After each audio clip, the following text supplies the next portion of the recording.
Okay, let us start the class. Hello बच्चों, कैसे हैं सब? जल्दी से सब लाइव आ जाओ।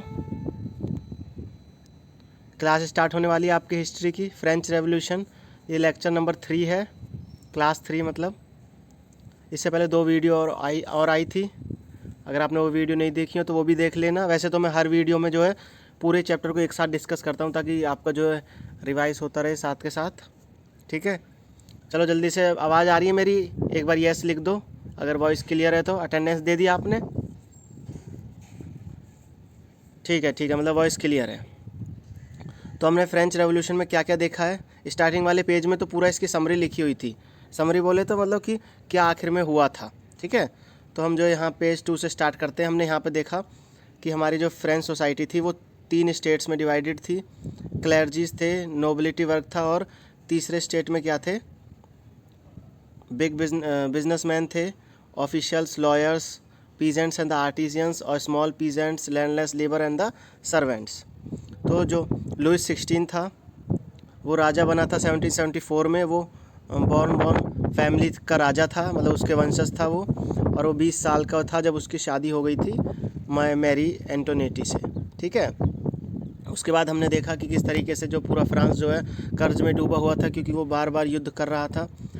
इसमें से भी जो गरीब किसान थे उनके ऊपर अलग से टैक्स दिए जाते थे। जैसे कि एक टिथिस जो टैक्स था वो चर्च कलेक्ट करती थी। जो चर्च के जो लोग थे, जो पादरी वर्ग थे, वो किसानों से टैक्स लेते थे।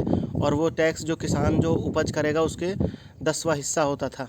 ठीक है, टोटल जो कृषि की जो उपज होगी उसका 10वां हिस्सा किसान जो है टैक्स के रूप में देगा चर्च वालों को। और एक टेले टैक्स भी था। टेले टैक्स कौन सा था? जिसमें कि किसान जो था, जो गरीब लोग थे, वो डायरेक्ट सरकार को टैक्स दिया करते थे। और जो अच्छे वर्ग थे, जो पहले और दूसरे स्टेट के जो लोग थे, इन्हें जो है कुछ विशेष अधिकार प्राप्त थे जिनमें इन्हें टैक्स देने की ज़रूरत नहीं पड़ती थी। आपने फिर लिवर्स देखा कि एक करेंसी थी फ्रांस में जो कि 1794 में बंद हो गई थी। फिर आपने ये भी देखा क्लर्जी क्या होता है, group of persons invested with the special function in the church. फिर टिथिस आपको बताया, अभी टेले आपको बता दिया है। ठीक है, समझ में आया क्या क्या हम पढ़ चुके हैं? पूरा वही चीज़ अब डिस्कस कर रहे हैं। थोड़ा सा डिस्कस कर रहा हूँ ताकि आगे के लिए आपको याद रहे स्टोरी। फिर द स्ट्रगल टू सर्वाइव, किस तरीके से वहाँ के लोगों ने स्ट्रगल किया जीवन जीने के लिए। जो फ्रांस की पॉपुलेशन थी वो 1715 में 23 मिलियन थी, लेकिन 1789 में वो 28 मिलियन हो गई। तो धीरे धीरे जो डिमांड थी उसकी, ब्रेड की जो डिमांड थी वो बढ़ रही थी, और जो प्रोडक्शन था अनाज का वो कम हो रहा था और डिमांड ज़्यादा हो रही थी, जिसकी वजह से लोगों के पास खाने के लिए ब्रेड नहीं थी। कुछ सिचुएशन ऐसी आ गई थी कि सब्सटेंस क्राइसिस का नाम दिया गया कि एक ऐसी सिचुएशन जहां लोग जो है रहने के लिए भी या खाने पीने के लिए भी मोहताज हो जाएं। एनोनमस का क्या मतलब होता है? One whose name remains unknown, जिसका हमें नाम ज्ञात नहीं होता है। तो वहाँ के लोगों की सिचुएशन बहुत बेकार थी और वो अपने राजा से, उसकी सरकार से बिल्कुल भी खुश नहीं थे। ठीक है, उसके बाद किस तरीके से हमने ये देखा कि वहाँ की जो मिडिल क्लास थी उन्होंने किस तरीके से विद्रोह करके वहाँ नेशनल असेंबली का फॉर्मेशन किया, कैसे लोगों के बीच में जागरूकता फैलाई डेमोक्रेटिक फॉर्म ऑफ गवर्नमेंट को लाने के लिए। तो उन्हीं में से 2 लोग थे, जॉन लॉके और जीन जैक्यू रोसी। और जो लॉकी की जो बुक थी two treatise of the government, उसने ये कहा कि जो राजा के अधिकार हैं वो कम से कम होंगे। इस बुक के अंदर यही कहा था कि राजा को जो है एक देव के रूप में नहीं माना जाएगा और उसके अधिकारों पे अंकुश लगाया जाएगा। उसके बाद फिर मॉन्टेस्क्यू ने कहा क्या क्या बोला हमसे? मॉन्टेस्क्यू ने कहा कि एक लेजिस्लेटिव काउंसिल होनी चाहिए, एग्जीक्यूटिव भी होना चाहिए गवर्नमेंट के अंदर, और जुडिशरी भी होनी चाहिए, जैसे कि यूएसए में पहले हो रही थी। ठीक है, तो धीरे धीरे लोगों के बीच में जो है ये जो अच्छे लोग थे, जो फिलोसफर्स थे, दार्शनिक थे, ये जागरूकता फैला रहे थे। उसके बाद फिर जब पता चला कि लुइस 16 को ये चीज़ पता चली कि उसके लोग जो विद्रोह करने वाले हैं, तो लुइस 16 ने डिसाइड किया कि अब वो जो है नए टैक्सेस लाएगा। नए टैक्सेस का मतलब क्या था कि उन्होंने एक एक्सटेट जनरल जो कमेटी, जो पॉलिटिकल बॉडी थी, जो राजनीतिक संस्था थी, जो कि जब कोई राज्य में या पूरे फ्रांस में टैक्स लगाया जाता था तो तीनों स्टेट्स के लोग एक साथ मीटिंग बुलवाते थे और उसमें राजा भी बैठा होता था। और जो टैक्स लगाया जाएगा नया तरीके का, वो तीनों स्टेट्स के जो है लोग डिसाइड करेंगे कि टैक्स जो है किस प्रकार से लगाया जाए, और उस पर जो है राजा जो है मंजूरी देगा। ठीक है, तो ये जो स्टेट जनरल की मीटिंग थी लास्ट बार 1614 में हुई थी, लेकिन अब जो होनी थी मीटिंग जो थी वो 5 मई 1789 को हुई। उसमें क्या हुआ कि लुईस 16 ने नए प्रपोजल्स दिए टैक्स के लिए, ठीक है। तो मीटिंग में जो लोगों की संख्या बुलाई गई थी, 300 लोग तो पहले और दूसरे स्टेट से बुलाए गए और 600 लोग जो है तीसरे स्टेट से बुलाए गए। लेकिन तीसरे स्टेट को जो था बोलने का, मतलब बोलने का नहीं, बैठने का कोई अधिकार नहीं दिया गया। वो पीछे 600 के 600 मेंबर्स खड़े रहे। Peasants, artisans, women were denied to entry the assembly. जो किसान थे, जो कारीगर थे, जो औरतें थे, वहाँ असेंबली में जाने की कोई अनुमति नहीं थी, ठीक है। उसके बाद जो है, जो थर्ड स्टेट के जो लोग थे उन्होंने ये डिमांड करी कि वोटिंग जो होगी वो हर एक मेंबर वोट करेगा, ना कि हर एक स्टेट में वोट करेगा किसी भी टैक्स को लाने के लिए। लेकिन इस तरीके की जो स्कीम थी वो इनके राजा ने नहीं मानी। जो लुईस 16 था उसने मना कर दिया कि ऐसा नहीं होगा कि हर एक मेंबर वोट करेगा। और इसके कारण ही जो थर्ड स्टेट के लोग थे वो मीटिंग से उठकर जब ही वहाँ से तुरंत चले गए। उसके बाद में जब मीटिंग से उठ के चले गए तो थर्ड स्टेट के लोगों ने डिसाइड किया कि वो एक नेशनल असेंबली बनाएंगे। नेशनल असेंबली बनाने से तात्पर्य यह है कि वो उनकी खुद की गवर्नमेंट होगी और वो सिर्फ थर्ड स्टेट के लोग ही होंगे उस नेशनल असेंबली के अंदर। तो उसमें दो नेता थे बड़े, मिराबी और एबेसीस। ये दोनों जो है मिराबी जो था वो नोबल फैमिली से था और वो जो है हमेशा जो है थर्ड स्टेट के लोगों के साथ मिल रहा था। तो उन्होंने जो है थर्ड स्टेट के जो लोग थे एक टेनिस कोर्ट ओथ ली, यानी टेनिस कोर्ट के अंदर शपथ ली। वो टेनिस कोर्ट कहाँ था? वर्सलीज में था। ये आपको शपथ लेते हुए दिख रहे होंगे यहीं पे, ठीक है। इन्होंने डिसाइड किया कि अपना अलग कॉन्स्टिट्यूशन बनाएंगे, नेशनल असेंबली बनाएंगे, ठीक है। इसके बाद समझ में आया आपको किस तरीके से जो है नेशनल असेंबली का फॉर्मेशन हुआ। और फिर धीरे धीरे क्या हुआ कि वो जो थर्ड स्टेट के लोग थे पूरे राज्य में नेशनल असेंबली फॉर्म करने की जो है डिमांड करने लगे। उसके आगे अब हम देखते हैं आगे क्या हुआ। क्योंकि जो राजा था लुईस 16 वो मानने को तैयार नहीं था, तो वहाँ के जो लोग थे थर्ड स्टेट के लोग, उन्होंने हंगामे करने शुरू कर दिए। उन्होंने जो है कई जगह पर जो है बेस्टाइल जो किला था उसकी जेल में तोड़ दिया। वहाँ के जो लोग थे, जो जेलर, जो कैदी थे, उन्हें छुड़ा दिया गया था। और जो अनाज का काम करते थे वहाँ पे जो है उन लोगों को भी मार दिया। तो इसी कारण क्या हुआ, बहुत ज़्यादा जो है पूरे पेरिस के अंदर, पूरे फ्रांस के अंदर विद्रोह का जैसा माहौल हो गया। तो फाइनली राजा ने घुटने टेक दिया और लुईस 16 ने कहा कि वो जो है नेशनल असेंबली के साथ जो है नेशनल असेंबली को एक्सेप्ट करता है और वो खुद की अपनी सरकार को ख़त्म करना चाहता है, ठीक है। तो on the night of 4 August 1789 the assembly pass the decree abolishing the feudal system of obligation and the taxes. जो पुराने जितने भी टैक्सेस थे जिसमें किसान जो थे, जो गरीब लोग थे वो टैक्स दिया करते थे एक्स्ट्रा, वो सबको ख़त्म कर दिया गया। बराबरी का सभी को मौका दिया गया, ठीक है। उसके बाद हमने देखा किस तरीके से जो फ्रांस थी वो कॉन्स्टिट्यूशनल मोनार्की बनी। मैंने ये जो टेबल था आपको समझाया था कि कौन कौन एक्टिव सिटीजन्स थे और कौन कौन पैसिव सिटीजन्स थे। ये चीज़ आपको क्लियर हो रही होगी, ठीक है। कैसे एक्टिव सिटीजन कौन थे? जो 40 लाख लोग थे, ठीक है। और इनकी भी एक जो कंडीशन थी, कंडीशन में अभी आपको बताता हूँ। जो एक्टिव सिटीजन्स की जो कंडीशन हुआ करती थी, ये चीज़ आपको लिखिए यहाँ पे, देखो। ओनली अ मैन, जो सिर्फ आदमी 25 साल के ऊपर हैं और जो टैक्स देते हैं कम से कम 3 दिन की मजदूरी के बराबर जो टैक्स देते हैं वही जो है वोट दे सकते हैं। और ये 40 लाख लोग थे और ये एक्टिव सिटीजन्स की कैटेगरी में आए थे। और पैसिव सिटीजन कौन से थे? जिन पे कोई वोटिंग राइट्स नहीं थी। लगभग ये 30 लाख लोग थे और इनकी उम्र जो, ये कौन थे? विमेन थे, चिल्ड्रन थी और वहाँ का यूथ था जो कि 25 साल से कम का था। तो एक्टिव सिटीजन और पैसिव सिटीजन आपको समझ में आ गया होगा, ठीक है। फिर यही लोग थे जिन्होंने क्या किया, वोट देते थे। जो एक्टिव सिटीजन थे ये 50,000 लोग चुना करते थे इलेक्टर्स। फिर ये 50,745 मेंबर जो चुने, 745 मेंबर जो कंट्रोल रखते थे राजा के ऊपर भी, मिनिस्टर्स के अंडर भी रहेंगे और मिनिस्टर्स का इनके ऊपर भी कंट्रोल रहेगा। और जो जज था, जो जुडिशरी थी, वो जुडिशरी जज को डायरेक्ट जो एक्टिव सिटीजन ही इलेक्ट करेंगे, ये भी रूल था, ठीक है। तो आपको धीरे धीरे समझ में आ रहा होगा किस तरीके से पूरा का पूरा जो स्टोरी चल रही है, ठीक है। इसके बाद जो जितने भी राइट्स होते हैं ह्यूमंस के, जैसे कि freedom of speech, opinion, equality before law, और जितने भी राइट्स हैं वो सब मिल गए थे वहाँ के लोगों को। फिर मैंने बताया था पॉलिटिकल सिंबल्स के बारे में एक एक करके एक्सप्लेन। अब एक्सप्लेन नहीं करूँगा, आपको पता है, इजीली आप इनको जो है पढ़ सकते हैं, ठीक है। अब जो है अब हम यहीं पे जो है अब पढ़ेंगे आगे फ्रांस ने किस तरीके से मोनार्की को एबॉलिश किया और वो रिपब्लिक बन गए, ठीक है। अब हम स्टार्ट करते हैं किस तरीके से फ्रांस ने मोनार्की को एबोलिश किया और वो रिपब्लिक कैसे बना। ठीक है, देखिए अब हुआ ये कि जब लुईस 16 ने कॉन्स्टिट्यूशन पे साइन कर दिया था, लेकिन उस वो इस कॉन्स्टिट्यूशन के साथ इतना खुश नहीं था, तो उसने क्या किया कि सीक्रेट निगोशिएशन यानी एक समझौता किया प्रशिया के किंग के साथ। उसने ये बोला, उसने किया ये कि वहाँ के साथ जो है प्रशिया का जो किंग था वहाँ से समझौता कर लिया और अपने ही कंट्री पे जो लोग रूल कर रहे थे उन पे आक्रमण करने का विचार बना लिया।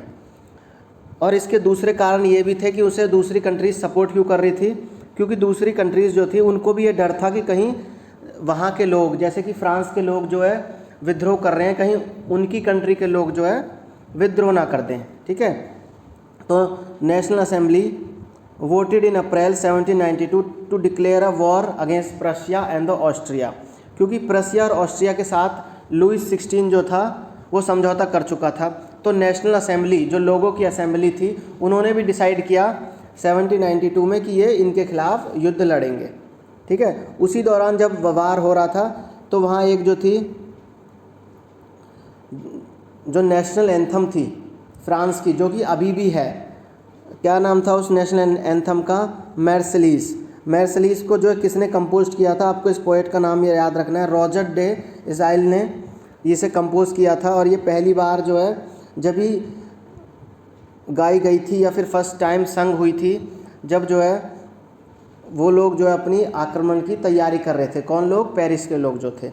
और बाद में इसको मैर्सेलीस को नेशनल एंथम ऑफ फ्रांस भी घोषित किया गया था। ठीक है, तो ये इस तरीके से वॉर चलते रहे, लेकिन उसके बावजूद भी अभी भी जो फ्रांस के लोग थे पूरी तरीके से स्वतंत्र नहीं थे। जो नेशनल असेंबली जो फॉर्म हुई थी उसमें यह संविधान हमें देखने को मिला कि जो अमीर थे, जो सिर्फ अमीर थे, उन्हीं के हाथ में राजनीतिक शासन था, यानी कि पूरे के पूरे राजनीतिक अधिकार उन अमीरों के पास ही थे। लेकिन जो देश का सबसे बड़ा हिस्सा था, जो गरीब लोग थे या किसान थे, अभी भी अपने आप को ठगा सा महसूस कर रहे थे, अभी भी। ठीक है, तो उसके बाद जो है एक फ्रांस के अंदर एक क्लब उभर के आया, जैकोबियन क्लब। जैकोबियंस क्लब जो थे ग्रुप ऑफ, जो है एक तरीके से समाज था या उनके अलग जो विचार होते हैं वो था। जैकोबियंस क्लब कौन कौन से हो सकते थे, एक मिनट रुकिए, देखो यहाँ से कि जैकोबियन क्लब या तो शू मेकर्स हो सकते थे, पेस्ट्री कुक्स जो खाना बनाते हैं या फिर जो जूते वूते का काम करते हैं, घड़ियाँ बनाने वाले, प्रिंटर्स, सर्वेंट्स या फिर डेली मजदूरी वाले वर्कर्स, सब जैकोबियंस क्लब के अंदर आते थे। और ये जैकोबियंस क्लब का जो सबसे बड़ा नेता था वो जरूर आपको याद रखना है, वो था मैक्सिमिलियन रॉबेस्पियर। ये आपको ज़रूर याद रखना है कि मैक्सिमिलियन रॉबेस्पियर इन जैकोबियंस क्लब का नेता था। और ये जैकोबियंस क्लब आया किस लिए था, क्योंकि ये नेशनल असेंबली के निर्णयों से खुश नहीं था। ठीक है, अब ये जैकोबियन क्लब जो था इनका पहनावा भी थोड़ा डिफरेंट था। ये क्या करते थे, लंबी पतलून पहना करते थे, और इनका रिवाज था मतलब लंबी पतलून पहनना। और क्यों पहना करते थे, वे ऐसा इसलिए करते थे ताकि जो समाज के जो फैशन करने वाले लोग हैं, जो अमीर लोग हैं, ख़ास तौर पर जो नोबल्स हैं, वो क्या करते थे, जो नोबल्स थे वो घुटनों तक की जो है अपनी पतलून पहना करते थे। लेकिन जैकोबियंस ने डिसाइड किया कि वो पूरी की पूरी अपनी लंबी पतलून पहनेंगे ताकि इन नोबल्स से, जो अमीर लोग हैं, इनसे अलग दिख सकें। ठीक है, तो आपको यहाँ एक फ़ोटो दिख रहा होगा सैन कुलियोट्स कपल का। इस तरीके से जैकोबियंस क्लब के लोग जो दिखते थे, आपको दिख रहा है। ठीक है, जो लंबी पतलून आपको दिख रही है, इसमें एक मैन है एक विमेन है, तो वो जो है, और जो अमीर लोग थे, जो नेशनल असेंबली के लोग थे, उनसे अलग दिखना चाहते थे ताकि क्रांति कर सकें वो। यही कारण था कि जैकोबियंस क्लब को जो है सैन कुलर्स कपल भी बोला जाता था, जो यहाँ पे लिखी हुई है ये चीज़ समझ में आई। और इसका अर्थ क्या था कि ये जो है एक टोपी पहना करते थे, और जो टोपी जो होती थी वो स्वतंत्रता का प्रतीक होता था। आपको एक वर्ड दिख रहा होगा, convent, building belonging to a community devoted to a religious life, यानी एक तरीके से बिल्डिंग है जो कि एक समाज को या कम्युनिटी को प्रदर्शित कर रही है, जो कि एक ही रिलीजन को फॉलो करते हैं। तो आपको समझ में आया जैकोबियंस क्लब क्यों आए थे, उनका पहनावा कैसा था। आगे बढ़ते हैं थोड़ा। आपको जो दिख रहा है, दीज जैकोबियंस या Jacobins came to be known as the sans culottes, literally meaning those without the knee breeches, यानी जो जैकोबियन क्लब के लोग थे ये लंबी लंबी अपनी पैंट पहरा करते थे और जो दूसरे अमीर लोग थे वो हाफ पैंट पहरा करते थे। तो इस चीज़ को उन्होंने अपने आप को अलग रखा था। लेकिन जो जैकोबियंस क्लब के विमेंस थी, women were not allowed to do so, उन्हें ऐसा करने की कोई मान्यता नहीं थी, तो विमेंस वहाँ की नहीं पहनती थी। लेकिन सिर्फ आदमियों की बात हो रही है। जैकोबियंस क्लब जो है लंबी लंबी पैंट पहरा करते थे जो पूरे उनकी पैरों तक नीचे तक होती थी पैरों के, ठीक है। और जो वो लाल टोपी पहना करते थे, लाल टोपी का जो मीनिंग था वो स्वतंत्रता का प्रतीक था। अब जैकोबियंस क्लब ने डिसाइड किया 1792 में, in the summer of 1792 Jacobins planned a insurrection of large number of Parisians. अब इन्होंने जैकोबियंस क्लब ने डिसाइड किया कि ये जो है क्रांति करेंगे और अपने आप को आज़ाद कराएंगे। किससे? नेशनल असेंबली से भी और किससे? और जो लुईस 16 जो राजा था उससे भी। तो इन्होंने जो ट्यूलरीज का पैलेस था, यानी ट्यूलरीज का जो महल था, वहाँ पे आक्रमण कर दिया। आक्रमण करने के बाद पूरी की पूरी रॉयल फैमिली को बंदी बना लिया गया। उसके बाद बंदी बनाने के बाद इलेक्शंस कराए गए और फिर से एक नई स्कीम लाई गई कि all the man of 20 years and above, जो 21 ईयर्स के ऊपर के जितने भी आदमी होंगे वो सब वोट दे सकते हैं, उनकी अमीरी या फिर गरीबी नहीं देखी जाएगी।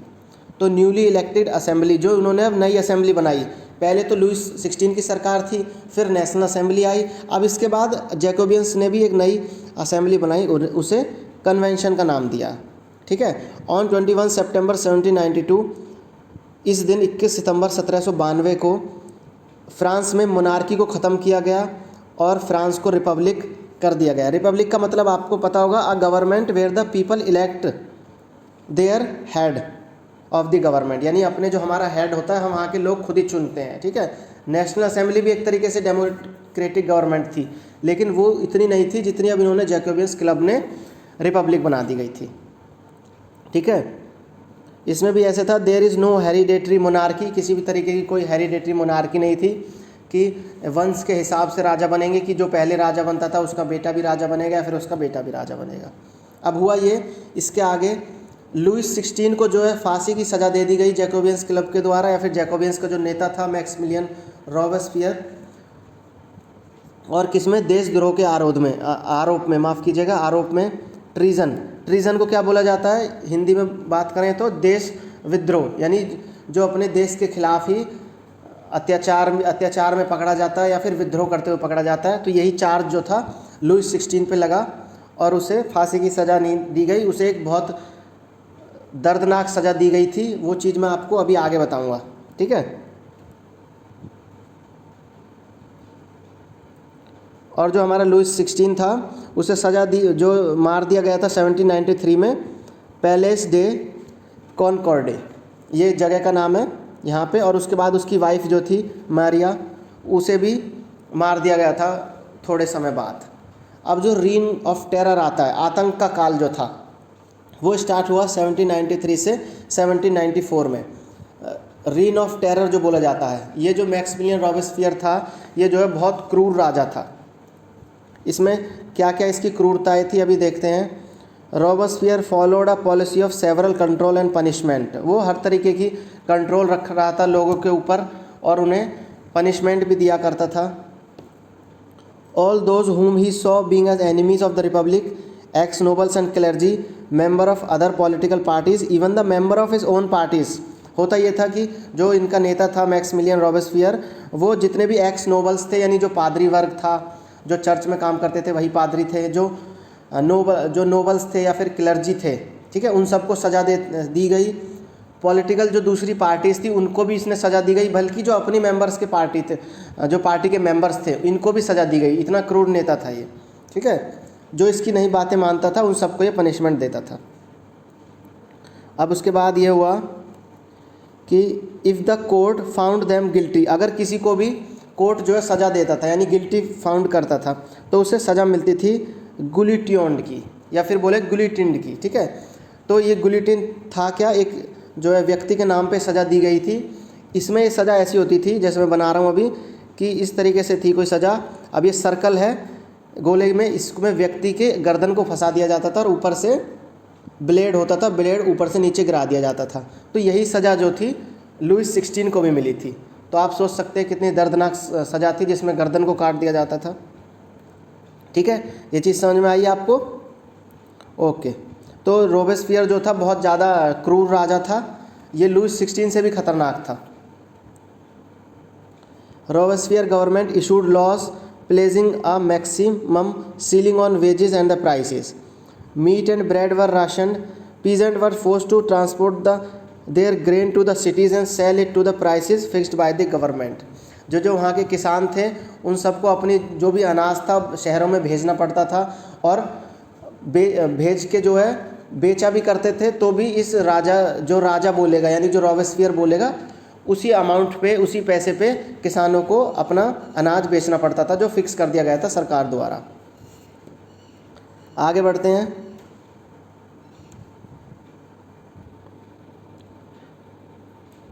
इसके बाद हम देखते हैं कि रोबेस्पियर की गवर्नमेंट में क्या क्या नियम लागू हुए, क्या क्या उसमें चेंजेस करे अपनी गवर्नमेंट में, वो किस प्रकार से क्रूर शासक था।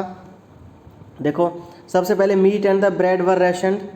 रेशन मतलब कि मीट और ब्रेड की जो कीमतें जो थी, एक मिनट रुकिए, जो रेशन का जो मीनिंग होता है मतलब फिक्स कर देना, मीट और ब्रेड की जो अमाउंट है उसे बिल्कुल फिक्स्ड कर देना। पीजेंट्स वाला मैंने आपको पॉइंट बता ही दिया था कि were force to transport their grain to the cities, और वहाँ पर उसे किसानों को बेचना पड़ता था जो कि गवर्नमेंट ने फिक्स किए हुए थे price. Use of more expensive white floor was forbidden, जो बिल्कुल बहुत ज़्यादा जो वाइट फ्लोर था जो बहुत ज़्यादा महंगा था, ठीक है, आटा जो था वो बिल्कुल बंद कर दिया गया था। सारे सिटीजन्स को खाने की जो परमिशन दी गई थी वो ये थी कि a loaf made of whole wheat, जो कि कम एक्सपेंसिव था और इतना अच्छा नहीं था। Equality was also sought to be practised through the forms of speech and address. Equality भी थी, बोलने का अधिकार था, लेकिन सबको बोलने का अधिकार था जो कि रोबेस्पियर के हक में बोलेगा। ठीक है, उसके बाद जब लोग जो है रोबेस्पियर की सरकार से जो है बहुत ज़्यादा तंग होने लगे, तो लोगों ने क्या किया कि कोर्ट में जाके डिमांड करना शुरू कर दिया कि ये जो है राजा जो है ठीक नहीं है, सरकार जो इसकी सरकार ठीक नहीं है, इसे जो सज़ा देनी चाहिए। और फाइनली 1794 में कोर्ट ने रोबेस्पियर मैक्सिमिलियन को भी सज़ा सुनाई गई। कौन सी? गुलिटोइन वाली, वही वाली सज़ा जिसमें कि गर्दन को काट देते हैं। तो रोबेस्पियर के राज का भी अंत हुआ। ठीक है, उसके बाद अब हम आगे पढ़ते हैं कि इसके बाद कौन सी गवर्नमेंट आई। A directory rules the France. जैसे ही जैकोबियंस की सरकार ख़त्म हुई, काल ख़त्म हुआ, the fall of the Jacobin government allow the wealthier middle class to seize the power. जैसे ही जैकोबियन सरकार ख़त्म हुई तो वहाँ की जो मिडिल क्लास थी वो पावर में आने लगी, उन्होंने आने की कोशिश करी सत्ता में। A new constitution was introduced which denied the vote to non propertied sections of the society, जो कहने लगे कि वोट उनको नहीं मतलब वोट कौन नहीं देगा? जिनके पास कोई प्रॉपर्टी नहीं होगी। It provided for 2 elected legislative council.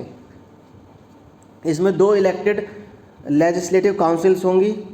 Then ये दोनों काउंसिल जो एक डायरेक्टरी अपॉइंट करेगा, फिर वही डायरेक्टरी में 5 मेंबर्स होंगे।